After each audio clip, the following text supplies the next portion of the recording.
Welcome back to Take 10. It's Take 10. It's Corey Frills with the Mortgage Gallery. Lisa Wiles, Mortgage Gallery. 10 minutes and everything you need to know for the weekend. Let's go.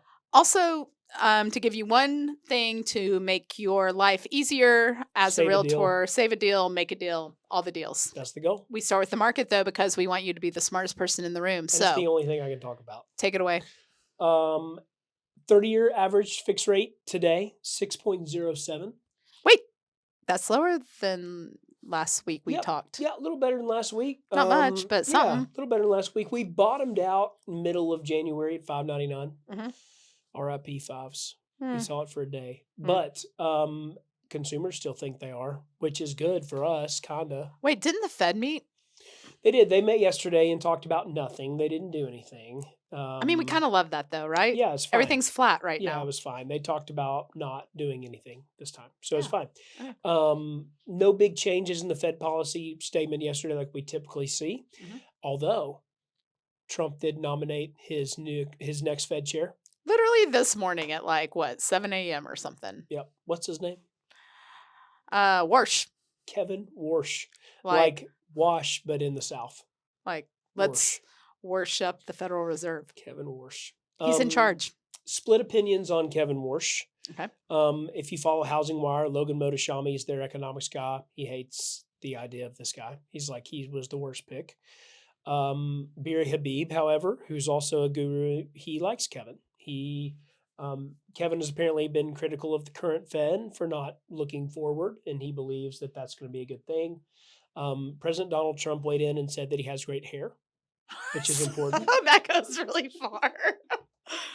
He does have a fantastic head of hair. Okay. So you can check that out. If All you right. like. Well, what I heard this morning about him is, which I find very interesting, and we can let this unfold, is that he's been on the Federal Reserve Board before. Mhm. And when he was there, he was very particular about inflation and inflationary numbers being just exact and all the things, Yep. which would not play into Donald Trump's idea of reducing rates. That's right. And so I'm curious. That makes me curious as to why he would be the pick if he was not in the pocket. It's very interesting because then, like, you hear Barry Habib talk today, and he's like, recently, Kevin Warsh has been downplaying the risk of inflation and trying to look forward. Raphael Bostic, he's the Atlanta Fed president. He was on CNBC this morning. And he said before he took the president role of the Atlanta Fed, he had certain opinions. When he got into that role, his opinions changed because his perspective changed. He had access to more people, more businesses. And so we never know. Perspective. We don't know.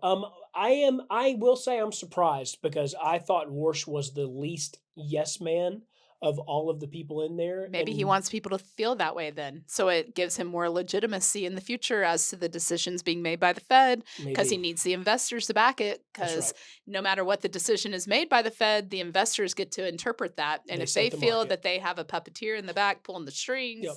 they may not get the result they want. So this may be a Yep. play in that Yep. respect. This is important to note. The bond market is in charge. Correct. Bond traders are in charge of what interest rates are. The Fed can they can toggle their number, the Fed funds rate, but the bond market sets mortgage rates. And when the bond market thinks the Fed is wrong, the bond market's They'll correct it. they're right because they set mortgage rates, right? Yeah. So more to come. We'll keep you posted on that. One other thing in the article you sent, I wanted to pull that up really quick. We geeked out this morning. We did geek out this morning. 84% of all mortgages were originated by independent mortgage banks, which is what we do. We're an independent mortgage bank. We're not a bank. We don't lend our own money. We're not a broker. We don't lend other people's money. We're an independent mortgage bank where all we do is mortgages. We make the loan and then we sell the loan, right? Yep. 90% of FHA loans were done by an independent mortgage bank, and 95% of That's VA. huge. Massive, which one might infer, as did Mortgage News Daily or Mortgage Nuggets, whatever this one is.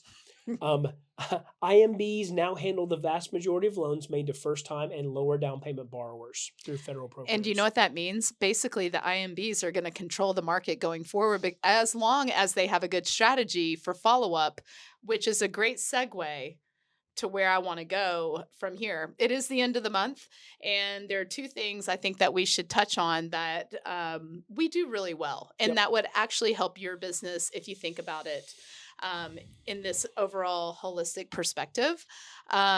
We do hybrid e-closes. Yep. And for you as a realtor, you are busy and you are out and about. What if your client could sign 90% of their package at closing prior to getting there? And then when they get there, they have 15 minutes of documents to sign, which they've already been versed on. We've already gone through with a video or a phone Yeah, let's talk call. about that. Lisa, if it's all e-closed, then how do they know what they're signing? Is there anything we do beforehand that preps them to know exactly what they're signing up for? Yeah, of course, the majority of the package initially goes out right when we go under contract, and we send those documents out to them Yep. and are willing to talk through them in detail if they want. But a lot Yep. of them are self-explanatory. They're Yep. like, "This house must have insurance." We're like, "Okay." Yep. It makes sense, right? All that stuff, you don't need to hand sign that. That seems like a no-brainer. Right. But the ones that are a little more complicated that change, like the closing disclosure, Yep. we like to get on a video if we can't get the person on the phone and go through line by line, explaining exactly what those numbers mean and what does it mean for you from here on out.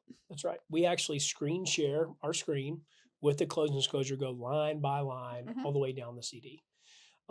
That makes And closing day really fun. it does. And borrowers will watch it 2 or 3 times because what we found is, like, if I'm doing a loan for Lisa and I'll call, like, maybe I can't get Lisa on the phone, I'll call Chad, her husband, in the middle of the day. Hey, Chad, I'm going to run you through the numbers real quick. And then Chad comes home and Lisa's home from work. And then Lisa's like, well, did you ask about this? And he's like, oh, well, no. And well, what about that? And then they're trying to track you down. And so, anyway, it was way more efficient. Right. We record a video, walk through everything. It is recorded. So Mhm. it's gospel, And right? they can refer back to That's it right. like a month later because Yep. we talk about what to expect down the road. So they're like, "Oh, what did they say about when I can expect my first payment to be?" Oh, Yep. pull up the video. It's right there, Yep. right? Yep. Speaking of, what do we do after closing that no one else So does? one of the reasons that we actually made this move to the new platform is that we believe that in the mortgage industry, it's j every client is more than just one transaction. Yep. We want to make you a client for life, but you can't just make somebody a client for life by giving them the lowest rate and saying good luck on that. You make somebody a client for life by adding value over time consistently. That's as a realtor, that's what you should be doing. Yep. How do I get my face in front of you over and over again, maybe on a magnet?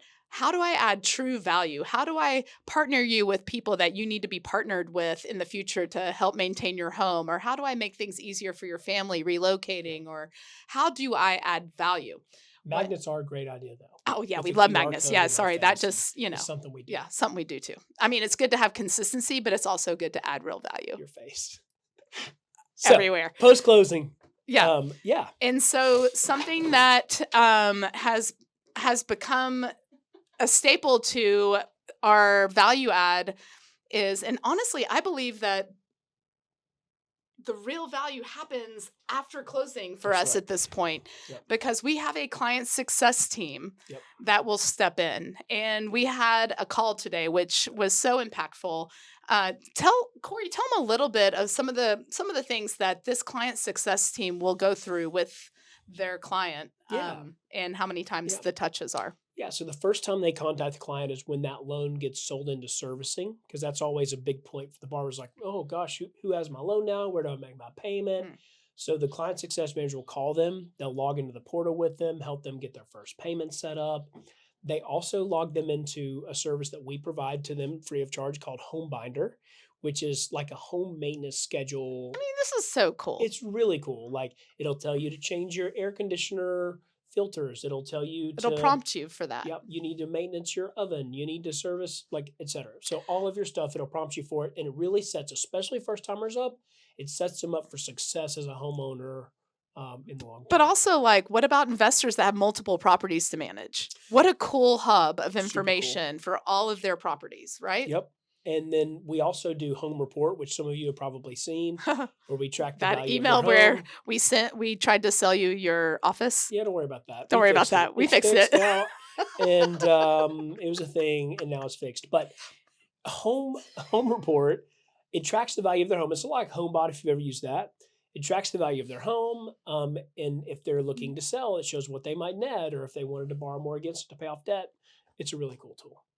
Yeah, and it actually gives us insight as to what the client is thinking so we can properly advise them in the future. Yep. So they reach out 3 months, 6 months, and then every year thereafter. And Mhm. so we're proactively staying in front of them to keep them in front of you.